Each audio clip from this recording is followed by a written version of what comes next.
வணக்க மக்களே, எல்லா சோமார்க்கையில் இந்த வீடியோவில் என்ன பார்த்துட்ருக்கோன்னு பார்த்தீங்கன்னா, மேலே இருந்து பொங்க பானையெல்லாம் எடுத்து பூசதுக்கு ரெடி பண்ணி வச்சுருக்கேன். பார்த்துக்கோங்க எப்படி இருக்குது பார்த்துக்கிட்டேலாம்.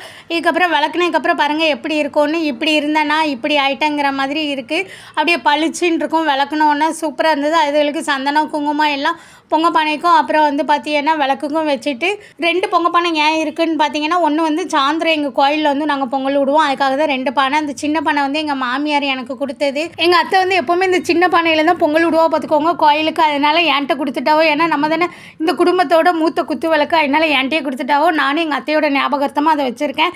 நான் வந்து பொட்டு வைக்கும் போது என் அம்மா வந்து கேட்க, இது எங்கள் ஆச்சியோட பாத்திரம் தானே அப்படின்னா. ஆமாம் அப்படின்னேன். அதான் எங்கள் ஆச்சி பேர் போட்டிருக்கேன், அதான் கேட்டேன் அப்படின்னா. அதுக்கப்புறம் வந்து பார்த்தீங்கன்னா காயெல்லாம் நறுக்க உட்காரணும். இப்போவே எரிச்சலாக இருக்குது, கண்ணை கட்டுதுங்கிற மாதிரி இருக்குது. அதுக்கப்புறம் மத்தியானம் சாப்பிட்டுட்டு ஒரு 5 நிமிஷம் குறுக்கு கீழே போடும், குறுக்கெல்லாம் வலிக்கு அப்படின்னு சொல்லிட்டு படுத்தேன் பார்த்துக்கோங்க. ஆனால் படுத்த தூக்கமும் வரமாட்டேங்க. ஐயோ வேலை கிடக்க காயெல்லாம் நறுக்கணுமே அப்படின்னு சொல்லிட்டு நான் எப்போவுமே காயெல்லாம் முதல் நாள் நறுக்கி வச்சுருவேன். ஏன்னா நிறைய சாம்பார் வைக்கணும். பார்த்தீங்களா, எங்களோட தீபாவளி வீடியோ பார்த்துருந்தீங்கன்னா உங்களுக்கு புரிஞ்சிருக்கும். பார்க்காதவங்களுக்கு தொட்டமைக்கு பார்க்குற மாதிரி தரேன், பார்த்துக்கோங்க. அனைவருக்கும் பொங்கல் வாழ்த்துக்கள். எங்கள் சேனலை சப்ஸ்கிரைப் பண்ணுங்கள் மக்களே.